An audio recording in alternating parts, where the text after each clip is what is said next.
Let's talk vinyl episode. We're getting up there in episodes. I'm not counting anymore. But this is probably the most rescheduled episode we've ever had. Between remodels in a basement, Trey not feeling well, godly events, we are finally back and we're here. And I am glad because I get to chat with my great buddy, Trey Bush. Great to see your face, Anthony. Cheers. Cheers to you. I did hear that. I don't have my. Where's my mic? I don't even know. It's on my headphones because I don't have the whole studio set up. So I'm hitting my headphones. Hopefully you hear that. I don't know. But we are here. I'm just back. Anthony knows I'm just literally off the river, the Snake River. Holly and I just got back from a 5-day, 4-night float down the Snake River. And if you guys have been paying attention to the weather up in the Pacific Northwest, it was a wet rafting trip. More ways than one. Rained a lot. So, well, yeah. The rivers were very, very high. If you're as we came off the river today and just sort of looking through news, looks like they closed Yellowstone Park because of all the flooding they've had this year. You know, it is crazy how much. Now, I'm living in Kansas City's first experience. I've been here, I guess, going on 3 weeks this week of living here. And I expected moving here, it was going to be colder than living out in Virginia because I'm north of where I lived.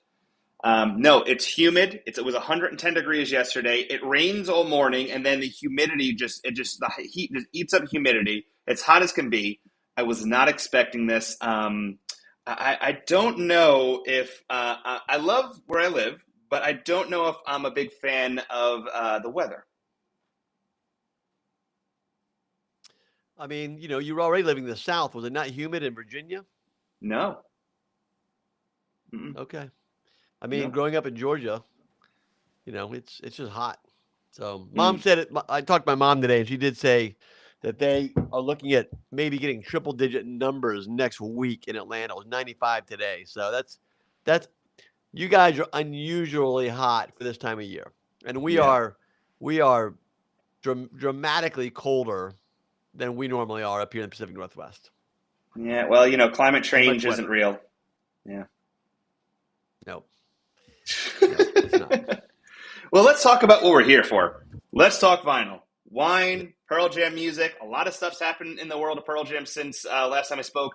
One of the greatest things that I think happened since the last time we spoke, not great. I mean, it all depends on how you look at it. I think it's great because it really talks to someone we both really are, just think is an amazing person. Unfortunately, Matt Cameron gets COVID.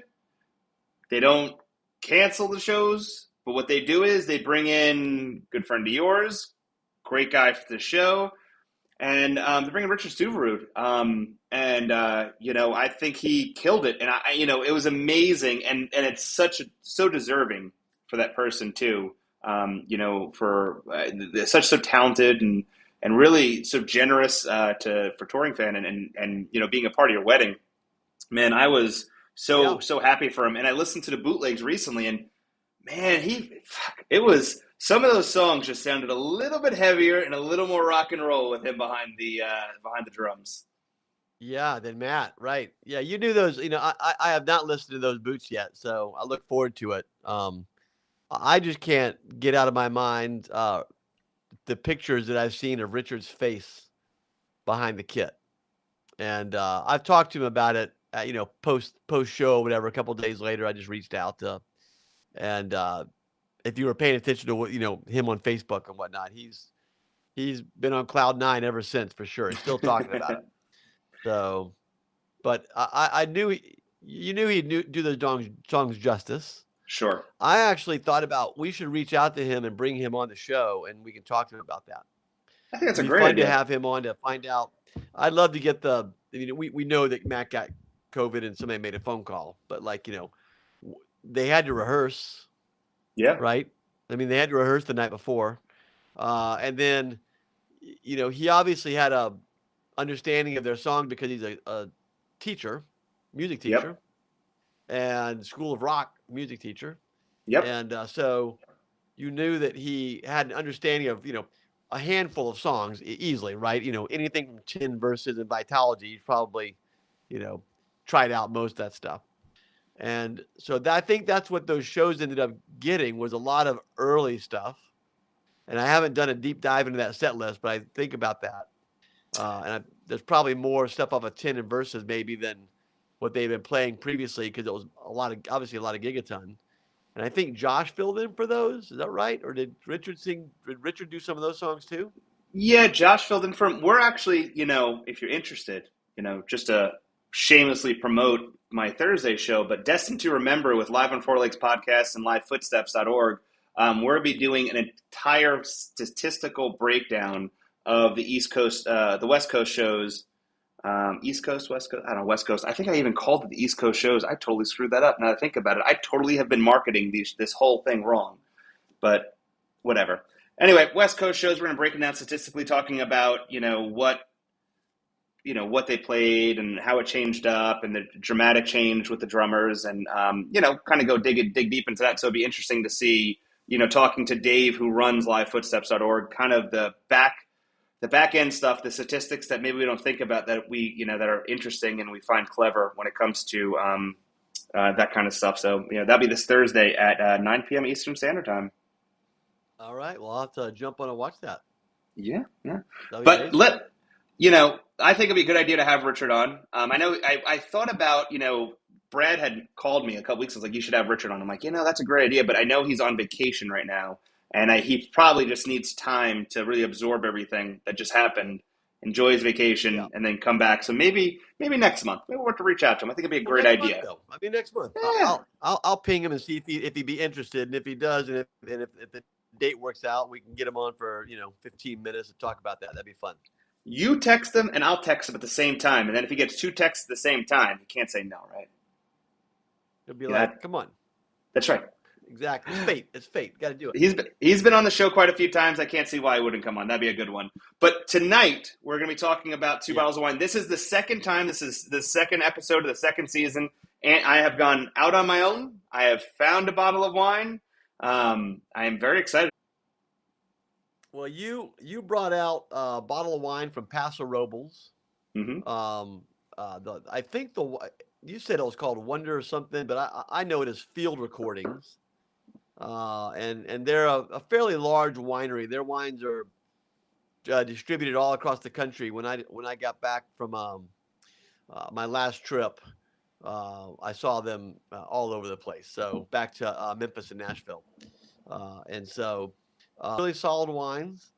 And I also opened up a Paso Robles. This is a winery called McPrice Myers out of Okay. Paso, and I was down there back in 2014 for a winery, like a research and development trip kind of a thing. Went and visited these guys, had a great time, delicious wine. This is 2012, which was a great Ooh. vintage down there. It's called Beautiful Earth. That's the name of the wine. It's called Beautiful Earth. And it's mostly Syrah, which I think yours is a Syrah, right? That is correct. Yeah, this is mostly Syrah. 78% Syrah, 14% Grenache, Ooh. and 8% Mourvèdre. So you can call this wine Syrah because it's over 75%. But they just give it a name, a fanciful name. So it's the Beautiful Earth is what they call it. And Paso Robles is a very warm region in some parts, especially the further inland you go from the coast. But the closer to the coast you go, it gets a little cooler. And typically you see more Rhone varietals grown close to the coast, and you see more Bordeaux varietals like Cabernet grown a little more inland, which likes a little more heat. But these wines are not shy wines. They're big. What's the alcohol level on yours? 13.7 by volume.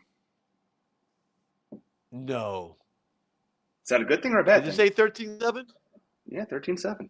Yeah. Okay. Nice. Did it say what's the appellation? Does it give the appellation name Do you see any of that on shit? There you there? go. I see. I saw. It's all. I see it. I see it. Okay. Does Just it, want to does make it sure. say Paso Robles? Does it say Yes. Central Coast? Does it say? Okay, see, I'm going to read everything to you. It is Syrah Central Coast. It's a 2019. All right, Central Coast. There. So it's not Paso Robles then. It's they're sourcing those grapes from a region. They may make the wine in Paso, but they're sourcing that from a larger region, right? Yeah, let me see if I can find some information on it while you're talking about. But yeah, it says bottled by All right. Field Recordings in Paso Robles, but it Yeah. is called Wonderwall Company. Let's go. Why is my internet Wonderwall. not working? It may be that because they're a bigger brand, and Mm-hmm. they're getting grapes from all over the place. They're able to control those the alcohol levels. Maybe use some cool climate spots. Paso's hot place for even Syrah. So this is 15.2, and Oh, this you is really? kind of the average for high 14s, mid 15s is the average for wines coming out of Paso. Uh, Whether they're Cab or Syrah. I mean, you don't find a lot of guys making 13% wines down there because it's just such a warm area. So there Interesting. uh, are some younger winemakers coming up trying to make some different style wines with picking earlier and things of that nature. But typically the wines coming out of this area are big, rich, a lot of personality. This wine is still in great shape. It's 10 years old and it's got a long life ahead of it. So I like it a lot. No, that's How do you that's like really yours? interesting. I do like it. It's really light, which is I enjoy. Like this would be good for me. I feel like I should go sit on my back porch, like drink this, like in my shorts, just enjoy that Missouri breeze and that 90, humidity. 95 degree, 100% humidity, sitting out there drinking a rich red wine. Oh, that's just That's perfect. that sounds like the No, great. That sounds like a you beautiful, should, beautiful day. Anthony, you should be drinking rosé every night, or Riesling, or white wine on your porch every night out there, Well, if it's then going to then be I hot and humid like it is. then I need to go buy some. Is what you're telling me is. And now, once the show's over, I'm about to go to my wife and be, listen. Trey told me I'm drinking the wrong wine right now. I failed. I failed the assignment today. F. I need to You go didn't buy a fail the bunch of. assignment. We're drinking this wine. We're learning about this wine, and part of the learning process, we can learn about when to drink it, what to drink it with. You know what I mean? Well, that's the So big thing. And I will let you know there is a new Pearl Jam group called the PJ Winos, and we're being on there. It's a bunch of Pearl Jam wine fans. So I'm curious to hear what they're drinking as messages come in. So we'll have to check that out. To add you to that group too, how Trey. have I not how have I not been invited to that Facebook group? What's up with that? I don't know, dude. I was recently invited to it. They invited me in. I I will don't. say this: I Wonderwall Wine Co. needs to work on their website because it is crashing like crazy. Um, let me see. So this is the Syrah, but no, I really enjoy the wine. It is a light bedded wine. It definitely has that acidic taste in your mouth, so it gives that nice kind of feeling that I do enjoy. Um, but I will say, and the I want. flavors. What flavors are you getting out of that wine? When you taste that I'm, wine, you like? I'm, I'm, Can you tell? so I'm very new at this, so I'm probably wrong, but I feel like it's a darker grape that I'm tasting right now. Um, Dark berry flavors. very much a dark berry flavor. Yep. Yeah, I don't taste a whiskey barrel, which is good. That's good. Good job, Anthony. That's that is good. um, realistically, I'm gonna say this. I don't like to rip apart people's wines because I've enjoyed everything I've gotten, but I would say out of everything I've picked on my own, knowing what I know, I don't know if I'd buy this again, and let me tell you why. Um, I don't know if I like the aftertaste as much. It's got a unique aftertaste that Okay. sits on your tongue that is very acidic. It's very acidic, Well, it and I don't. it needs some food then.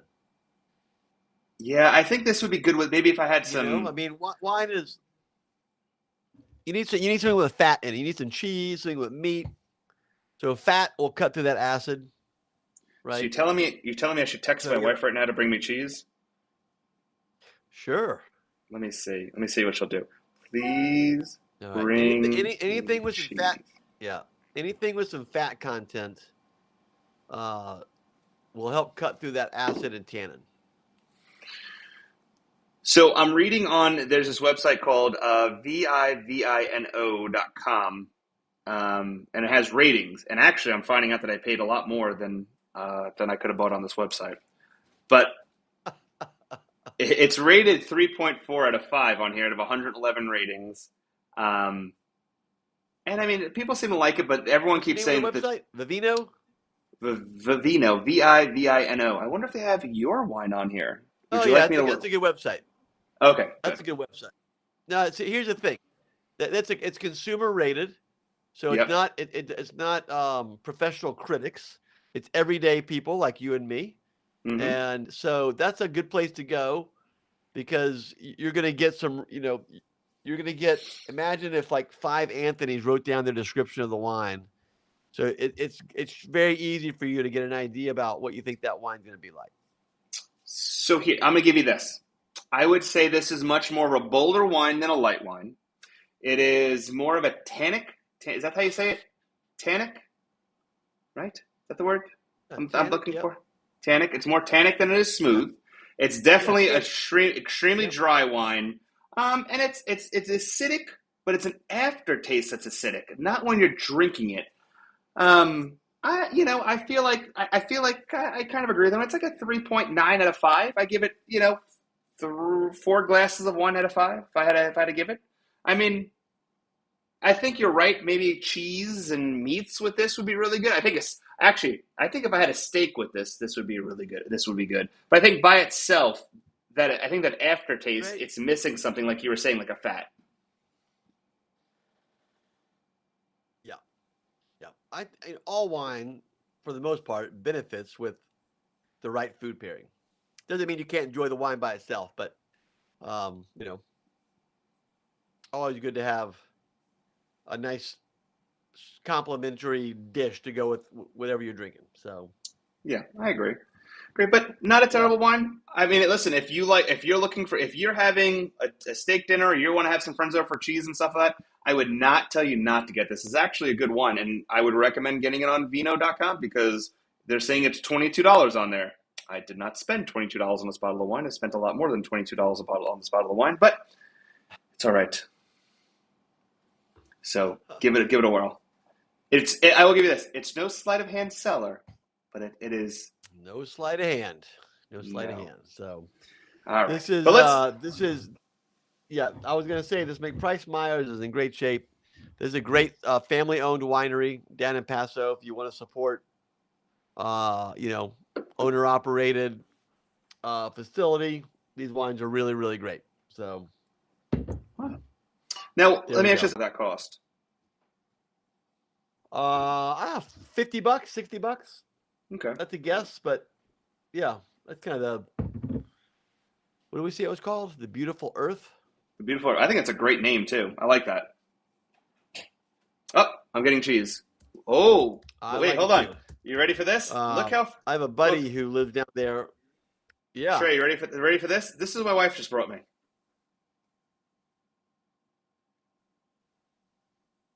This is service with a smile Oh, for look at sure. that! I know. I might actually enjoy the wine a little bit more now. Wow. That now Let's now see. you can see now you Thank can you. see now you can see what cheese pairs best with Mm, the wine. mm, this is fancy. I wasn't expecting this. I'll I take think it. you're gonna be pleasantly surprised. $45. That's the price point of the Beautiful Earth. Hmm. You can buy the 2020 vintage currently. They do make. I'm looking at their single vineyard wines. They're 65 to $100. They've got three wines they're sold out of. They've got some proprietary blends that are 55 to $90, Okay. and they're hard work. They call them hard working wines, which is their value driven Paso and Central Coast wines. So that's the thing. When you see Central Coast is a massive area. And you can get grapes from a lot of different places there. So you can go buy, much less expensive grapes than if you're buying them inside the Paso Robles AVA. At that point, you need to charge more money for those bottles. They sell us $20 in Vivino. Is that right? Yeah. Yeah. I paid Yeah. What did 42 you pay? for it. $30 for that? I paid You 42. didn't. I did. I did. I did. I went back door for that. I went back room, red door. I was like, hey, first of all, a couple things that stood out to me. The label, I'm like, oh, old Cool baseball. label. That's cool label. Wonderwall. I like Oasis. Syrah. I've always enjoyed Syrahs that you've sent me. I'm like, you know what? Sounds like a great idea. $42? Sure, why not? I will say, adding cheese makes Where did this you buy wine. that? Where did you buy that from? I don't want to. I don't want to rip them apart. But I'll tell you offline. You have to rip him apart. You bought it from a retailer, Mm-hmm.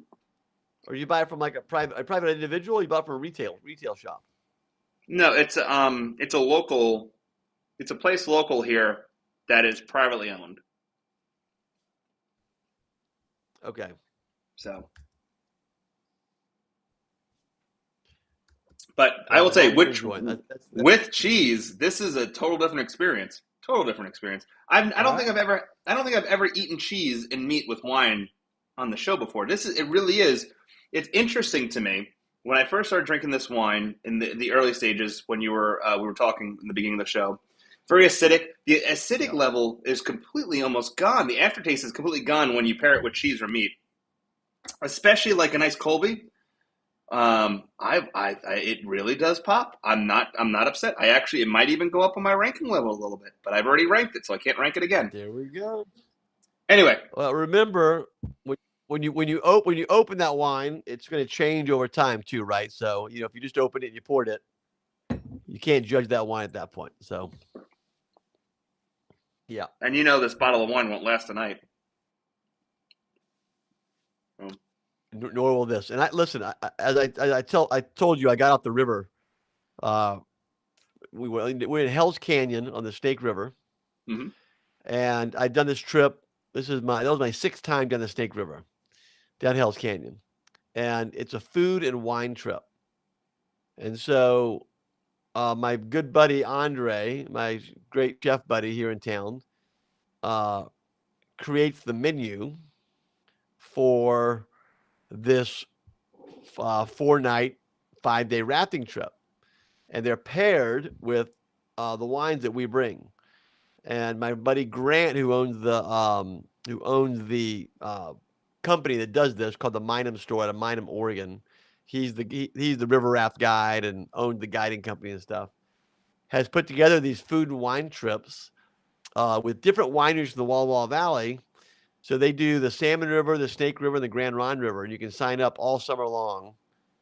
3-day, 4-day, 5-day trips, depending on which river you're on. And it's really a lot of fun. Great food, great wine. Um, Even with the weather the way it was, and it was cold and wet, we still had an amazing time. So we got off the river drinking well, eating well, and having a lot of fun. I only fell in once, so Well, I mean, hey, it's better than falling in 3 times or twice, so I give it to you that. thank you very much. No, Appreciate that. thank you. A couple of things before we get into Pearl Jam. One, you know, I was thinking the other day, Trey, right, about I went out to dinner, and I was with some people I didn't really know that well, right? But I was like, I want a bottle of wine, so like a glass of wine.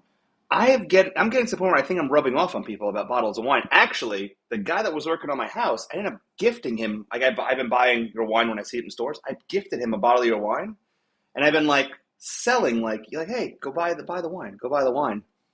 And I'm like, I'm gonna have to really come out.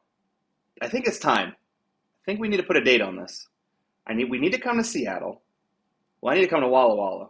I think we need to do a couple shows in Walla Walla.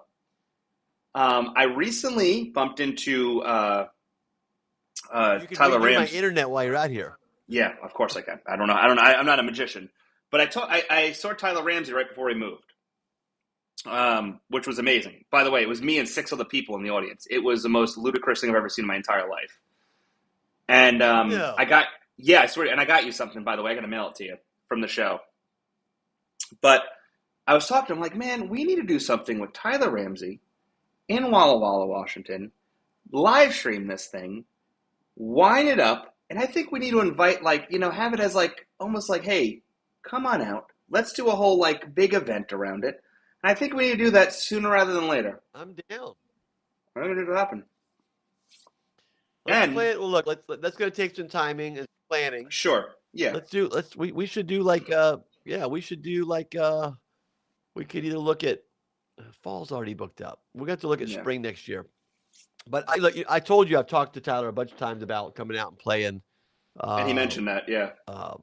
Our Seattle venue, and if he's going to make the effort to come from North Carolina all the way out to Seattle again, because we recorded his last album up here. Correct. He can play Seattle, then he can come down to Walla Walla and play a Walla Walla spot too. I think it'd be a great idea. Great. No, it was amazing. His new stuff, by the way, fabulous. It was amazing. So I'm not joking when I said, so it was like 12 people in the audience. Me, my son, and my daughter were front at a table. They ended up putting tables out because no one was there, so people can sit down. I was right against Virginia? the stage. Where was this? In Virginia, yeah. I live streamed the whole thing. I live streamed it for you, by the way. You, Brad, and Sam. I said, you know what? 2 songs in, I'm live streaming the whole thing. I put my phone up. It's all on my Facebook page. You can watch the whole damn thing.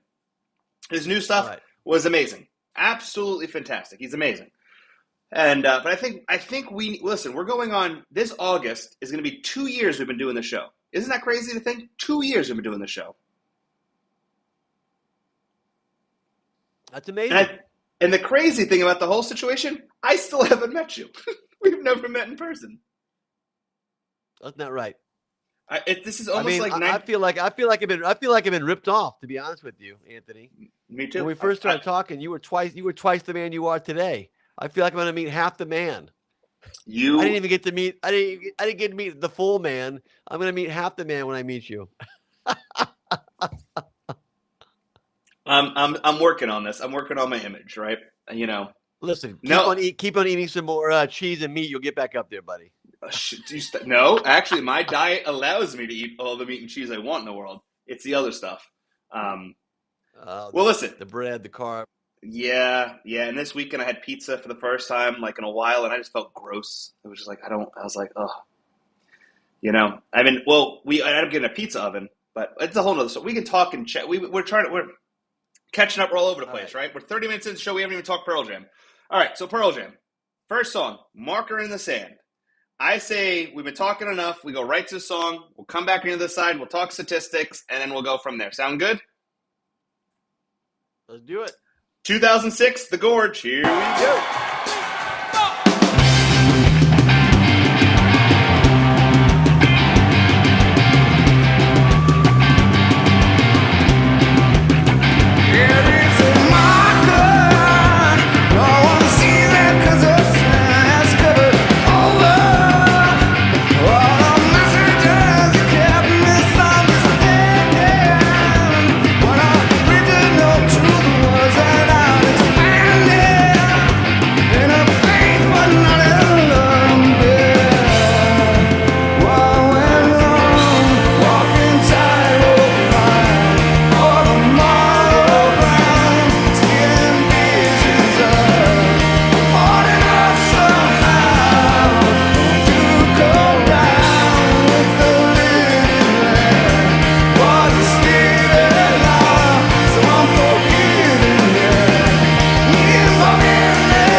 saw the back of Marker my in the. head there? I saw the back of your head a couple of times. Was that the back of your head? We were about 15th row that night. I was with my buddy Matt Gobel. It was a great night. Where does Marker in the Sand rank in the Pearl Jam catalog for you? I mean, it's not, probably not in the top 20. It's a great song. It just, came out during the time frame where he was obviously very political, a lot of religious overtones. Obviously, that whole song is, really about the conflict between. I read that as a conflict between Christians and Muslims and going to war over it, and when the reality is, the reality, as Eddie says, God's nowhere to be found when you guys are fighting over God. And he's nowhere to be found, right? So, um, yeah, it's a really good song. I enjoy hearing it. I can't tell you. I know you're gonna give me the stats. It probably has not been played in a while. I can't imagine that it was played in the last 4 or 5 years. I don't You think. ready? Let's pull them up. Here Yeah, we go with them stats. It's only been played 47 times, and the last time it was played was in 2016. there we So go. it's 6 it's years. been a hot minute since it was last played. I think the most interesting stat to me is the songs played around it. This song, Marker in the Sand, is uniquely played. It's not a typical Pearl Jam song in the essence of how it sounds and feels, right? There's not a lot of songs that pair with it, I think. Yeah, it's a unique sounding song, doesn't it? Doesn't it feel like it comes out of the Pearl Jam catalog in general? Yeah. Is that what you think? So Yeah. I agree with you. So the I songs mean, look, before, it's obviously played around. If you notice, Severed Hand, Life Wasted, Worldwide Suicide, right? So yeah, two, all, two, all the two. same, same album, the same theme, right? But the most It songs it's makes played sense. with was Even Flow at 6, Animal at 5, and Given a Fly at 5. Interesting. Given a fly into Marker in the Sand. I actually get that. I feel that. Like I can hear it. It makes sense to me as I spit cheese on my desktop. It makes sense. Animal, that's a I unique mean, one. That's Mark of the Sand, it's an angry sounding song. It starts off the crunchy, angry guitar riff. There's nothing. It's not. It has a cool breakdown in the bridge, where it slows down a little bit and kind of gets melodic, but it has a little punk hard rock edge to that song for yeah. sure. There's some anger in there. I couldn't agree with you more. Um, and Yeah. then so it's mostly played between songs 6 and 10 based off these attacks. It looks like about 60% of the time it's been played at that point. It's always been played mostly in the main set, one time in the encore. Last time it was played, I got to see it in Columbia, South Carolina on April 21st.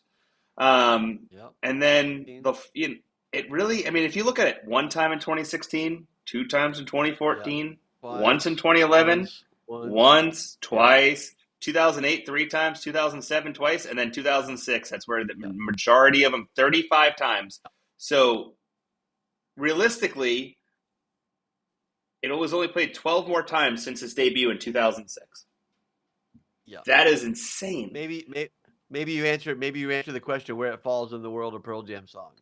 Like even Mm. Pearl Jam doesn't want to break. You know what I mean? Well, interestingly I don't enough, not like that song. I enjoy the song, uh, but it's not my favorite. no, I agree with you. I would say it's a maybe middle to lower range in the essence of like where it falls in my favorites. Like there's a lot more songs I love. Yeah. There's a lot more songs that I don't love as nearly as much as this one. So it's in the middle. Yeah. But it seems like Even Flow and Given a Fly are definitely the songs built around this, based off the songs played before and played after. So I dig it. I like it. It's a Well, good song. it does, but it's also because they play Even Flow at almost every show. So that makes sense, a little bit of sense. And Sure. they play Given a Fly at a lot of shows. So, you know, How many times has Given a Fly been played? Let me just check that real quick. I'm curious. All right. Well, my internet's not working, so that's great. All what right. what do our guests have to say? Anything? They Did they do Let me anything in pu- about this song? let me pull it up. So with the new update to Switcher, I can't pull up comments yet, but I can look it up on my laptop. So um, that was the last time that Sam and I were at the Gorge together. Before that weekend, before this weekend, before we met. Wow, this was Ooh. interesting. Whoa, love story in the making. Brad is amazing. We need to have him more on the show again. He's good with the stories. Good with the stories. Uh, Jason says so many times played. I suppose I'm not sure where that's going. And there's a lot of conversation about between YouTube and Facebook about the Pearl Jam drummers, which is a conversation I don't really want to get involved in, based on who they believe should be there and who shouldn't be. And that's just listen. Everyone's going to have a different opinion about who you believe is a good drummer, who is a bad drummer, and there's going to be a lot of people that believe that certain drummers should be drumming still. Hey, to each their own. There's no reason to fight with people or argue with people over that. It's silly and nonsense. And Well, that's because sit you're back and enjoy the arguing. music. It's because you're arguing over art. There's nothing sillier than arguing over art. I couldn't agree with you more. Now, the second song on our catalog of songs this evening, as we continue to drink our wine and listen to Pearl Jam music, is the song Lucan, which is this is probably the most, like, if you're at a Pearl Jam show and you're on a low, and there's sometimes it happens, like, you were just at a high for a long time, you're jumping up and down, your body's trying to recover, maybe they play a slow song, and then Eddie will fuck with you, and then he'll jump right into Lucan. And it's a really energy grabber, ball shaker, head bobbing, great, fun couple of minute song. Yeah. It's been played a lot, not as much as I thought. But what's interesting about Lucan is that back at Madison Square Garden one day, they decided to do something really different. So before we talk about Lucan too much, we're going to listen to this really unique take on Lucan that I got to see live. And I'll never forget the feeling that happened from this. And we'll talk about it on the other side. So let's listen to Lucan from Madison Square Garden, and we'll talk about it on the other side. Here we go. Or rewrote a new one. You know they say that thing, there's many ways to skin a cat. Like everybody knows that saying. There's more than one way to skin a cat. Why does everybody know that saying? Who the fuck is out skinning cats? Is that an old thing that we used to do as American cat skinning? But I guess this is another way to skin a cat.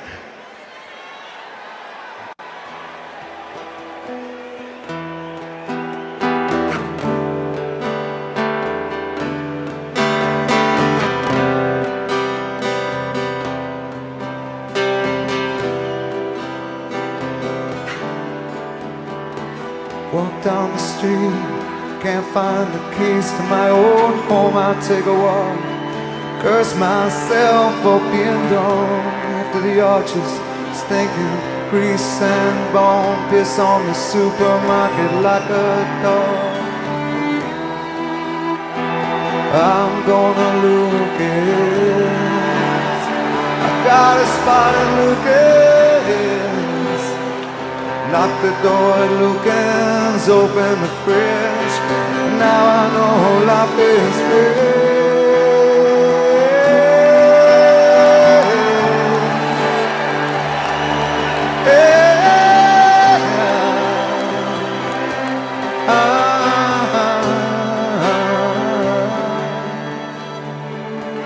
I returned home to find an open door. I found a freak who thinks that I'm her son. I call the cops, this day's work's never done. Last I heard the freak was purchasing a fucking gun.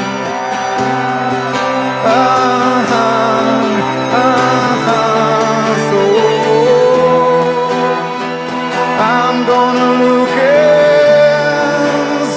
I got a spot in Lucas. Knock the door, Lucas, open the front.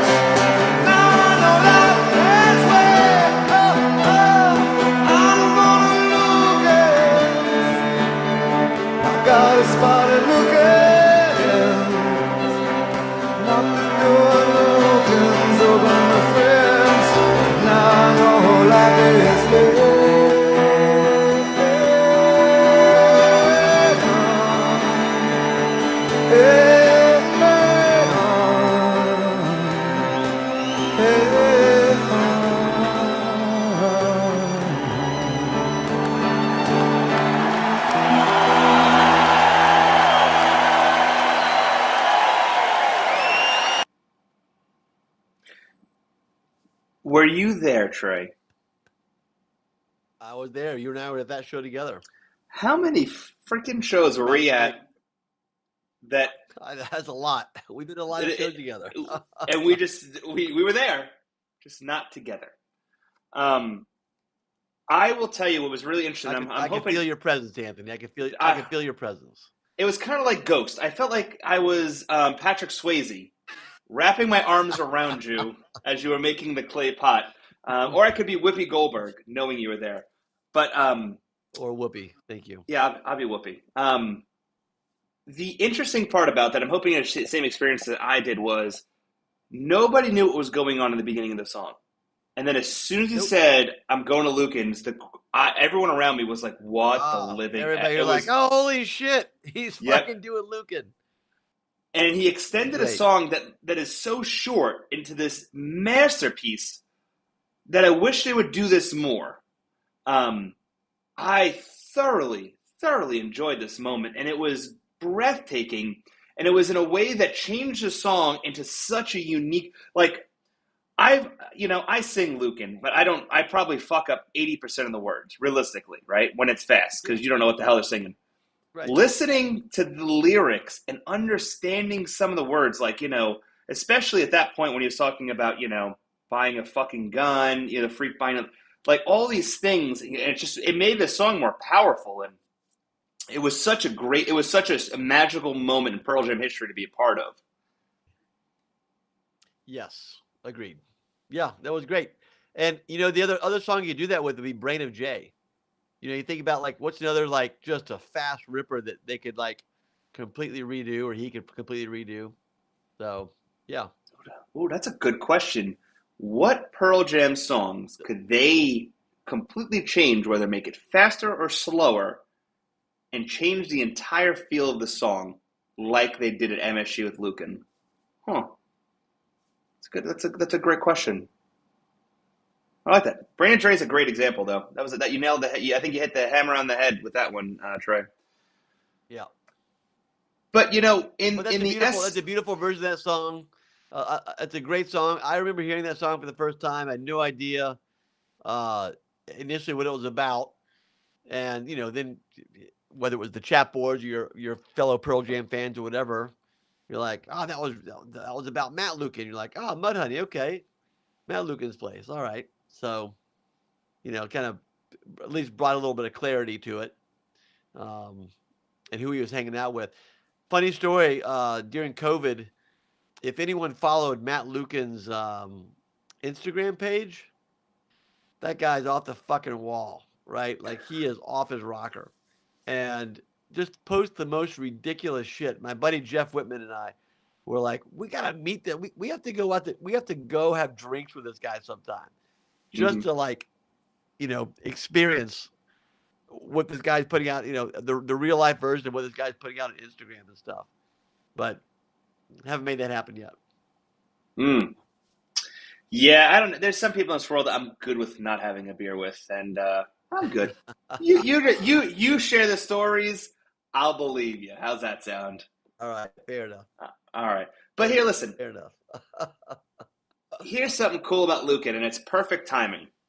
I'm going to share another video. This is a double dip. We got a double dip in the world of Lucan. I think we're all going to enjoy this. I'm going to just play it. We'll talk about it afterwards. Here we go.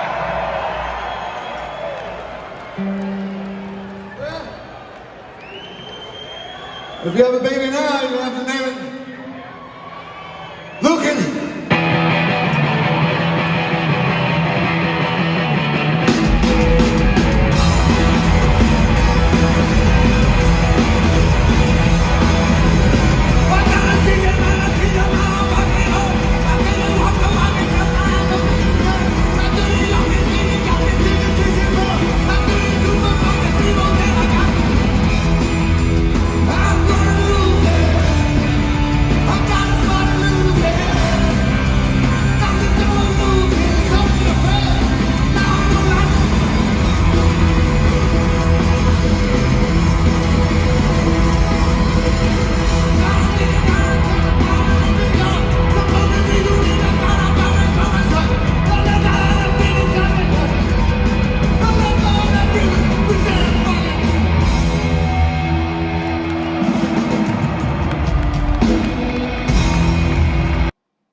I smiled my Woo! Oh, I told you, man. smiled. Richard's face.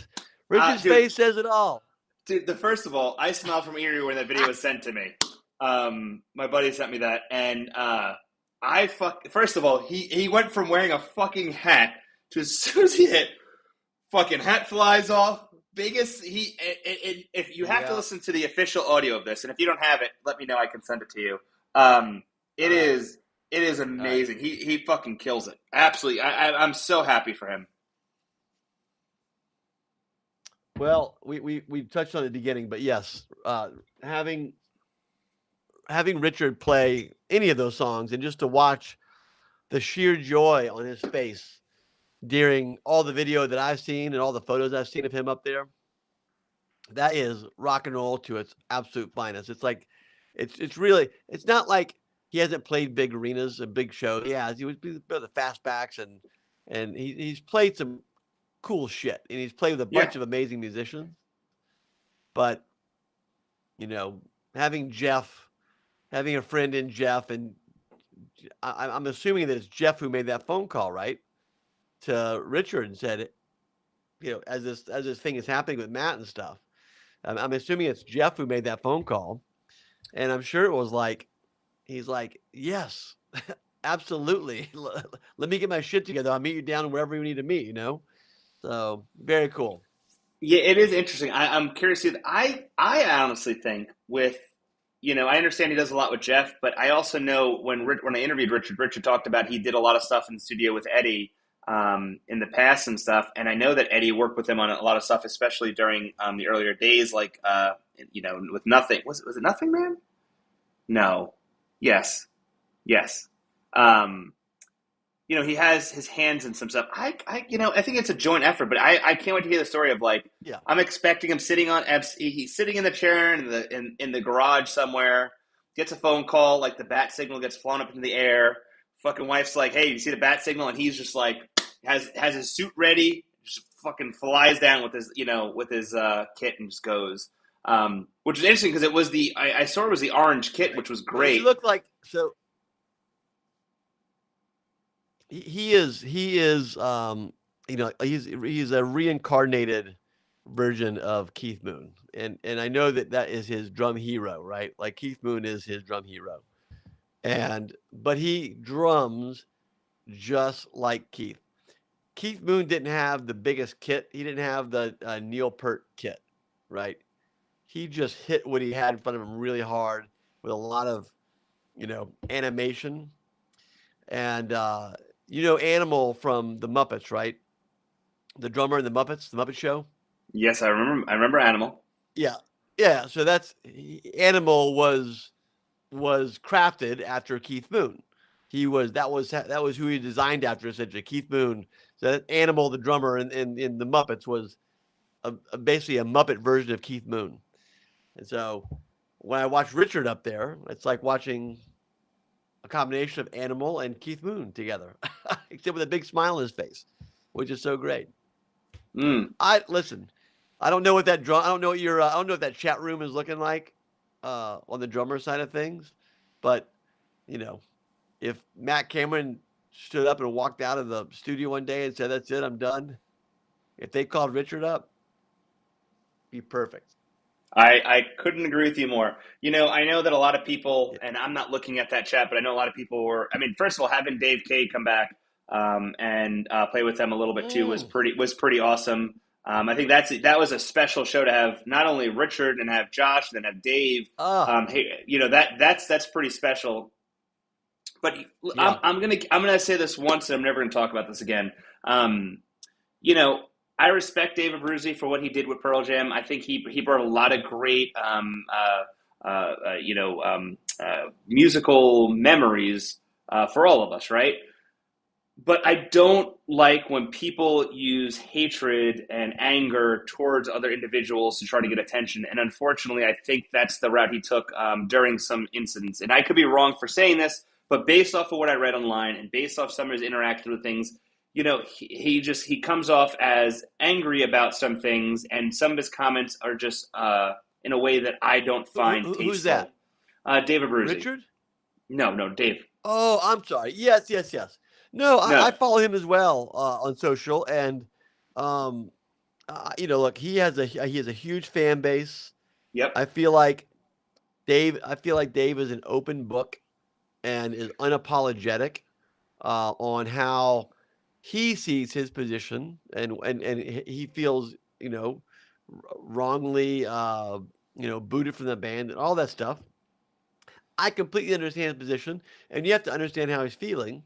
Sure. And well, look, the snapshot of that band from 91 to 90, was it 94, 95, Hmm. 95? I mean, that was an awesome and special place, but you at the same time, you also can't, we weren't there. We weren't Correct. in the, band meetings. We weren't in band Sure. practices, and we don't know what that vibe was like. And so whether he was a great drummer or not is not to be debated. He is a great drummer, I agree with and he you was a great drummer for wholeheartedly. Pearl Jam. But he was a very different drummer for that. Matt Gobel and I talk about this all the time. We're like, when we want to go watch like a DVD in his man cave, and you're like, do you want to watch Dave Abruzzi's Pearl Jam? Do you want to watch Jack Irons Pearl Jam? Do you want to watch Matt Cameron Pearl Jam?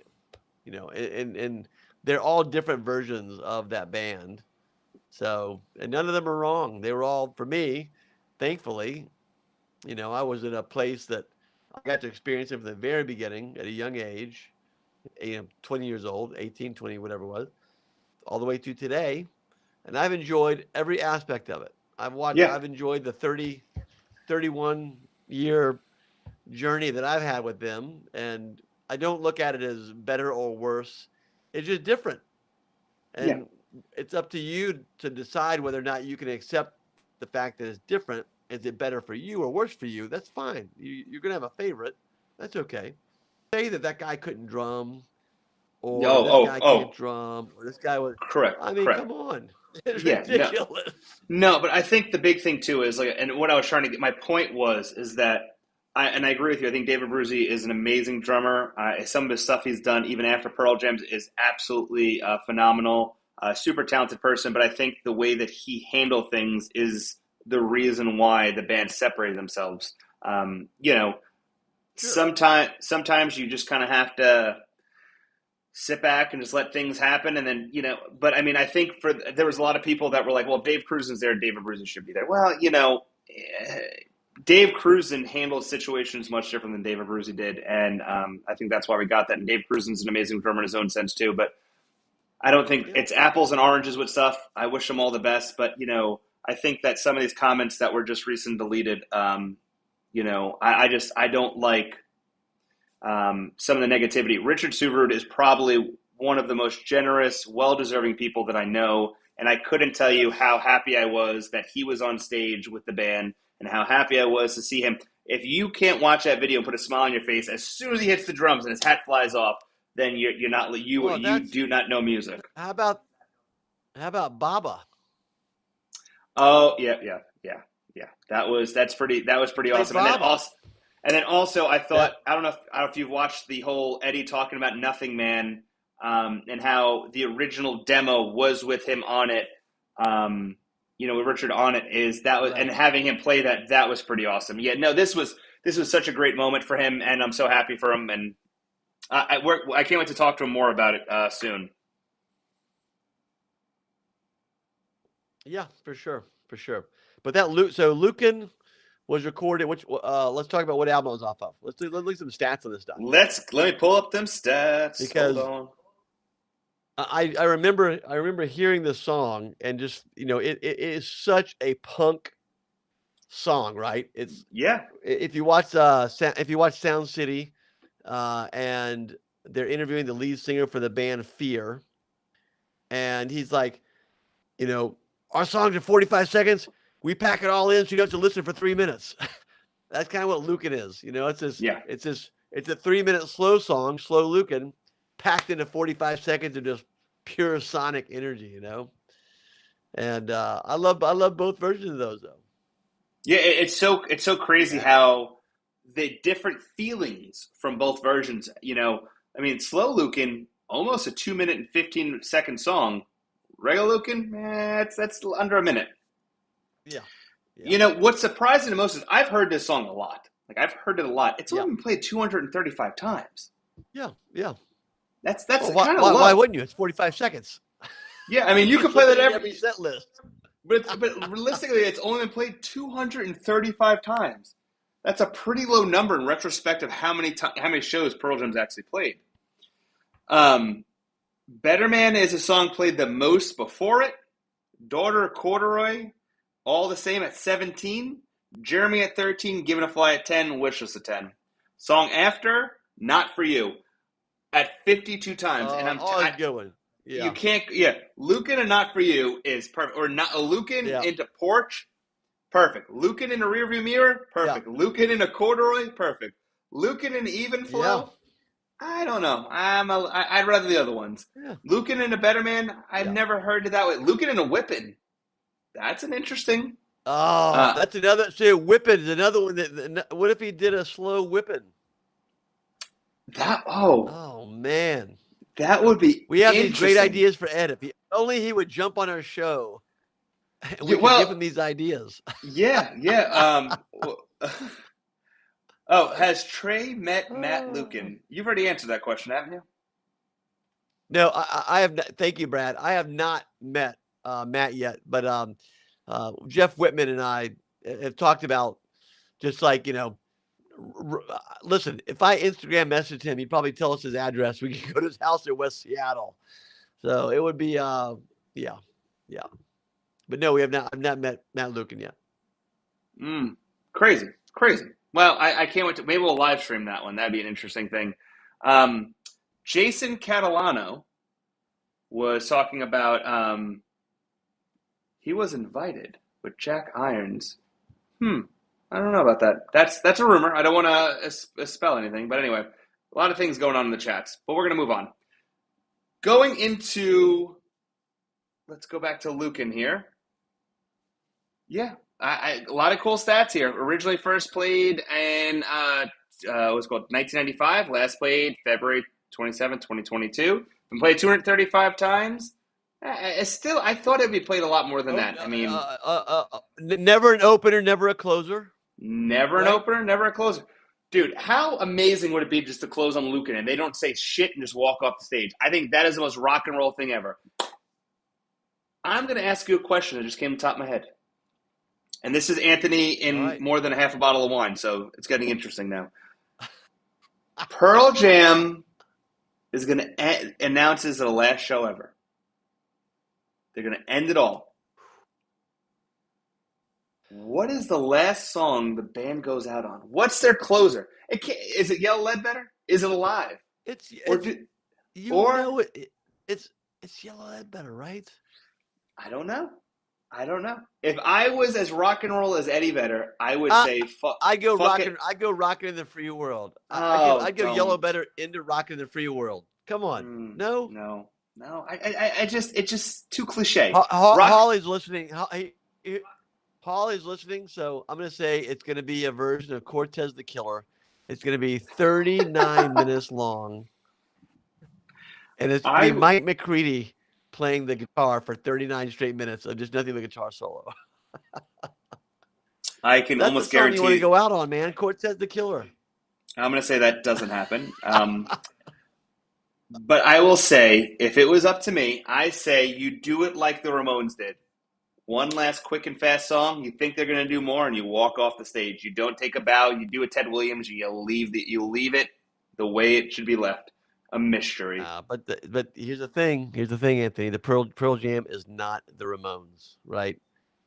It's the same way. Do you remember when they had to have a talk with Eddie and say, "Dude, we are not Fugazi. As much as you want to be Fugazi, that is not our band now. We are, unfortunately, we when you sell 12 million albums of your first album or whatever it was, you're just not Fugazi anymore. You have to accept that. And so they're not going to go out like the Ramones did. They're not the Ramones. They're Pearl Jam. They're going to go out with a big fucking epic bow, people screaming all over the place, men and women crying. Oh, there will be a lot of crying. Terrible. I almost feel like they need. Anthony.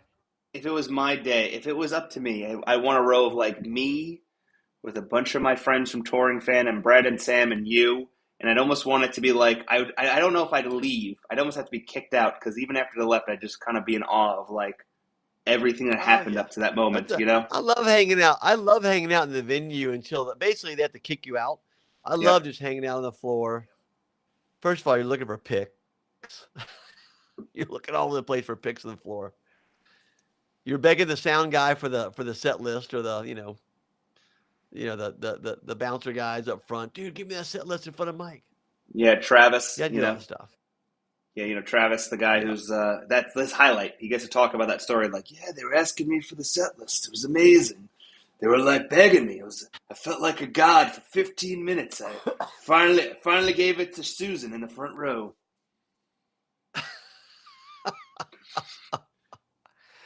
Look, man, let's hope it's a long time from now. If they're a band that has truly built they really have. They're 32 years going strong, right? Mm-hmm. They all understand. They all have families.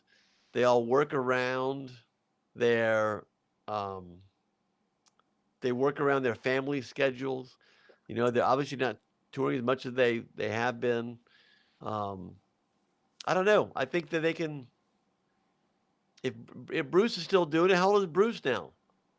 Bruce has got to be 70. Oh man, and I'll tell you something. I saw that video the other day of him on stage with Coldplay, and man, I mean, God, he's in shape. He's in good shape for his age, whatever his age is. Bruce Springsteen is 72 years old.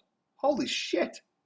72. 72. Dude, Paul McCartney's still rocking it, man. A matter You know of what I'm fact, he saying? turns Pearl 80 this Jam. week. Look, we know this for a fact. If Pearl Jam just decided to up it as a band, they don't do it. They're done. They quit. That's it. Everybody in that band, other than Stone, maybe, and even Stone, you know, he's got Loose Groove. He's bringing Loose Groove records back. He's been signing bands. I think Stone still likes making music. I Sure. know Jeff. You know, Jeff just did that soundtrack. He'll never Yep. stop making music. Matt Cameron's always, doing drumming stuff. Fiddling, yeah. Mike McCready will never stop playing music, and Eddie will never stop playing music. So all those guys, even if it's not as a band, all those guys will, I think, always be putting content out for us to find. I You know what I agree. mean? But I sure hope I hope they stay a band as long as they can. Yeah. Even if that means they're playing every, 3 years and it's 12 shows. Whatever it is. I don't care. Well, I definitely think we're seeing a different version of the band this year. I mean, I think COVID really opened eyes to a lot, not just Pearl Jam in general, bands and what is the meaning behind things is, and spending more time with family and stuff because we're seeing a pretty substantial break.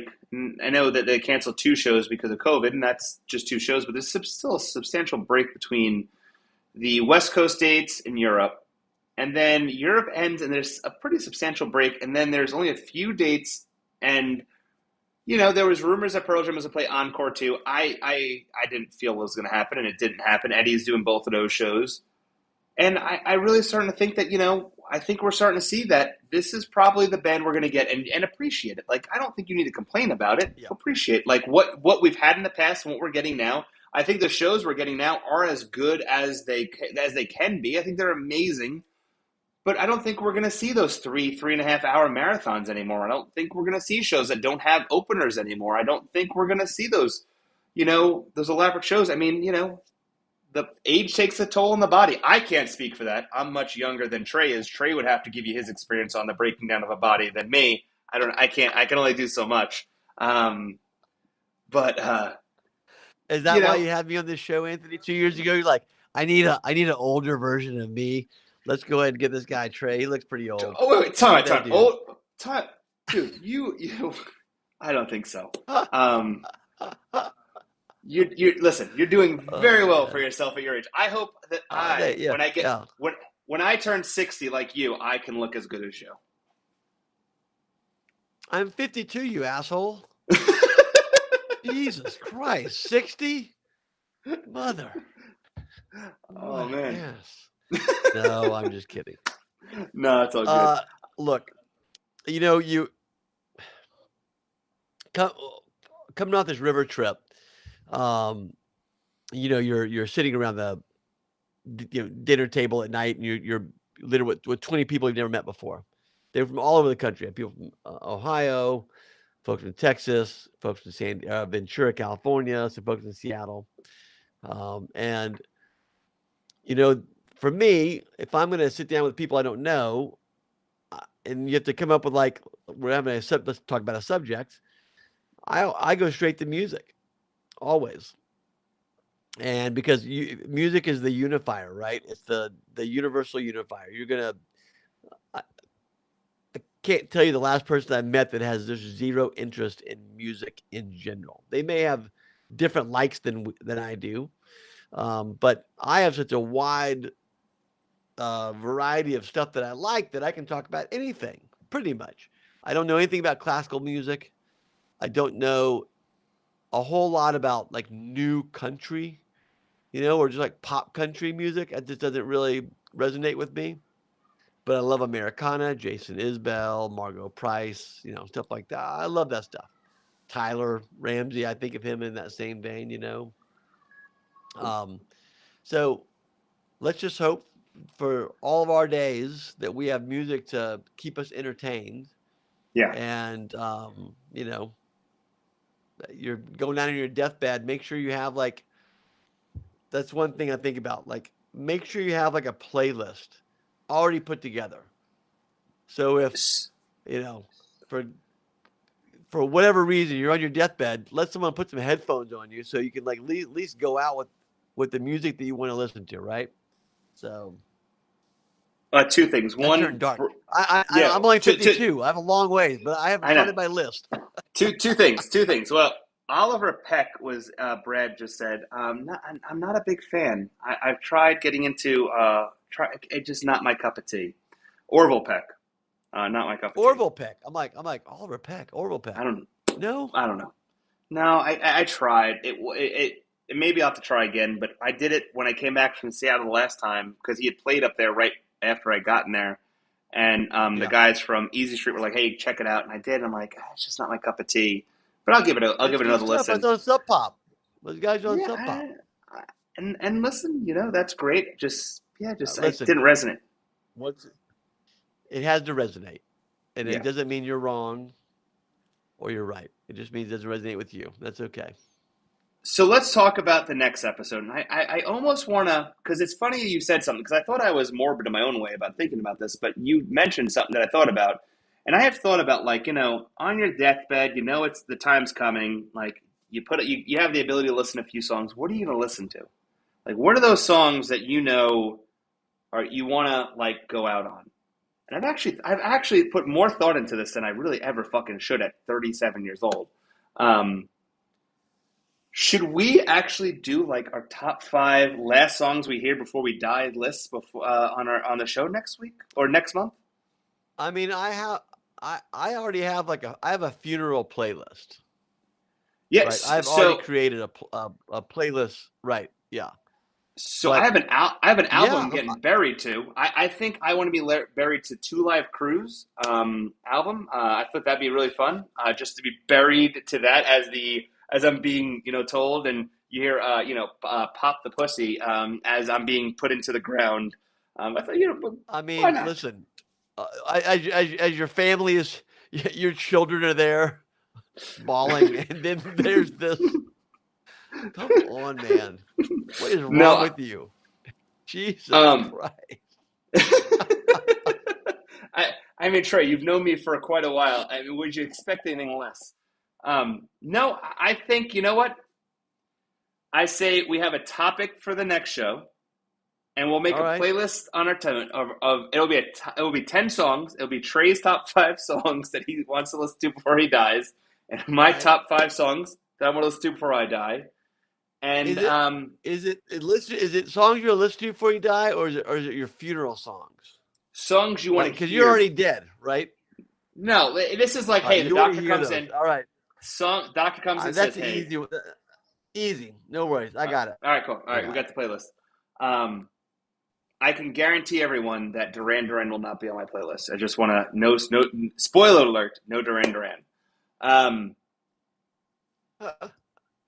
But let's do that, and then let's find 2 Pearl Jam songs for the next episode. So I'll let people chime in on that one. So if there's a song you want us to break down, give our opinion on, give some memories on, give some stats on from livefootsteps.org. Once again, if you are hearing any information from the show and you were like, hey, listen, this is really cool information, the statistics we're getting are from livefootsteps.org.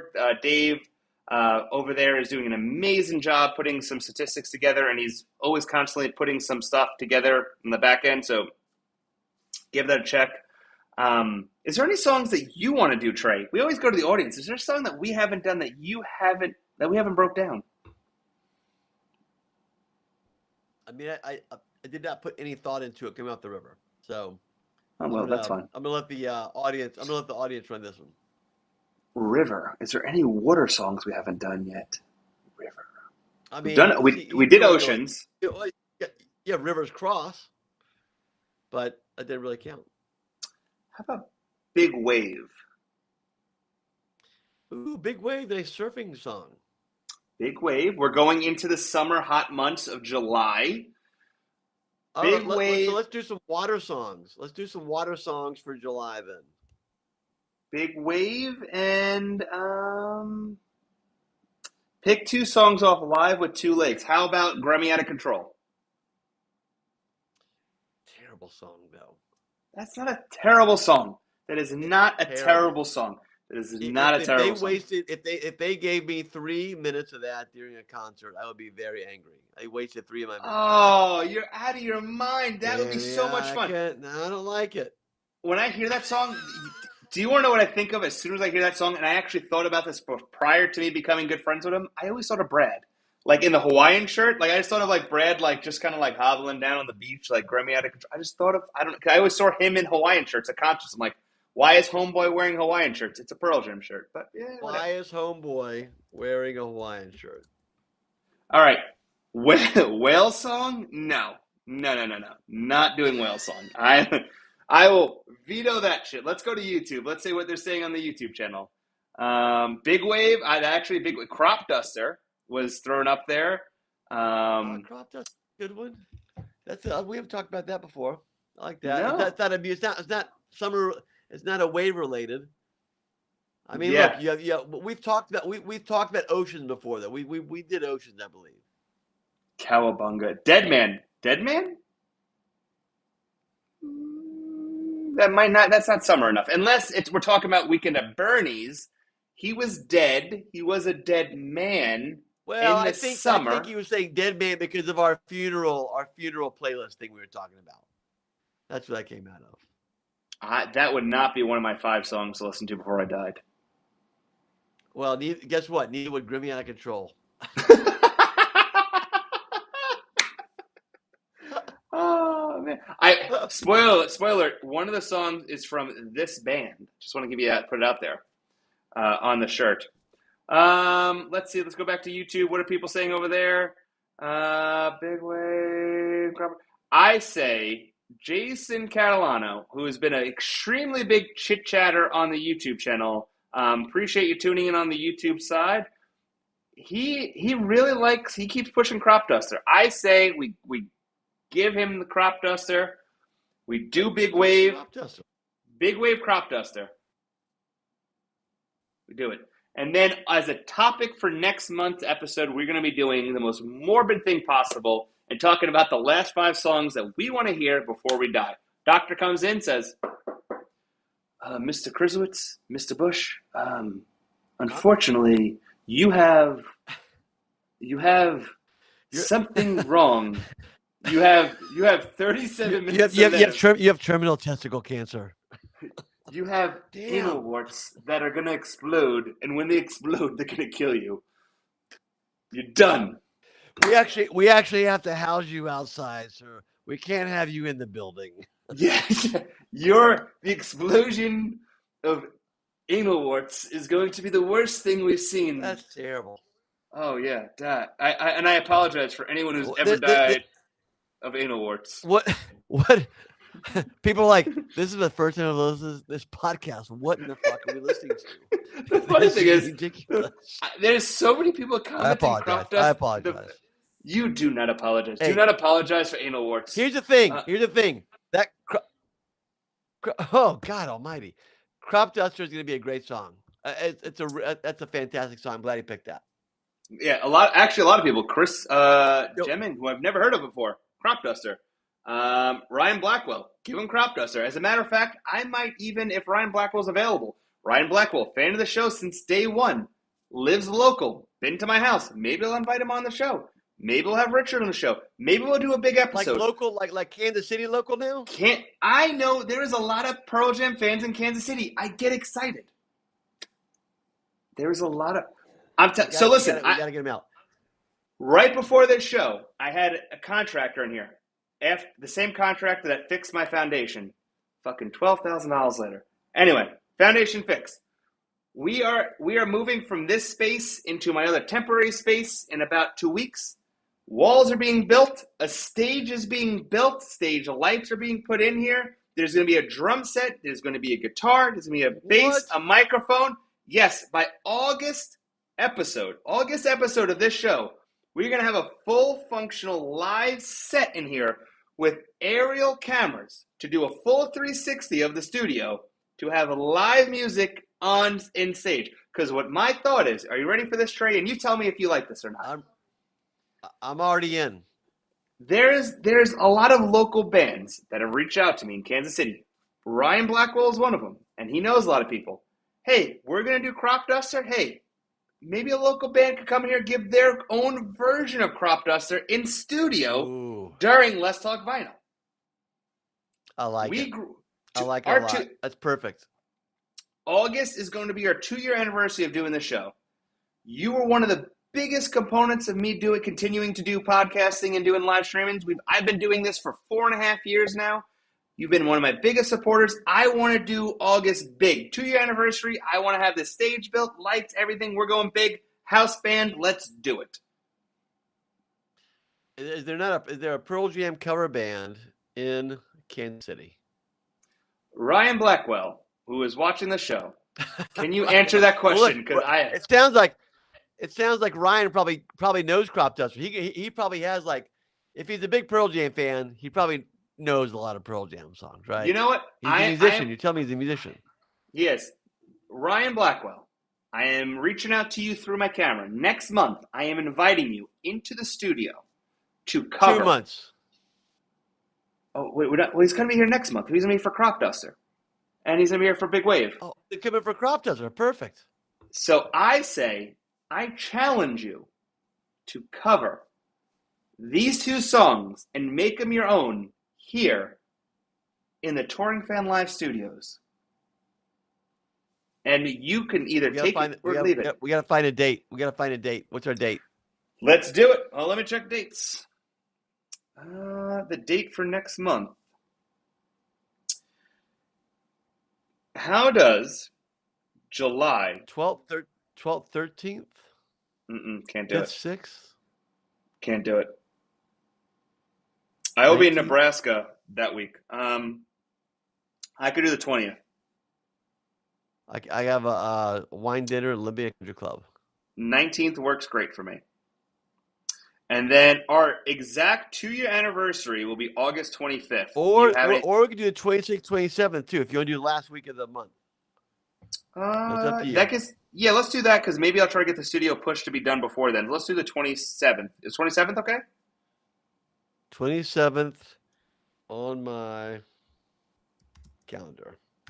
Now, the 25th of August is on a Thursday, so it's an odd day for us. 2-year anniversary of our show. Are you available? What's the date? The 25th of August.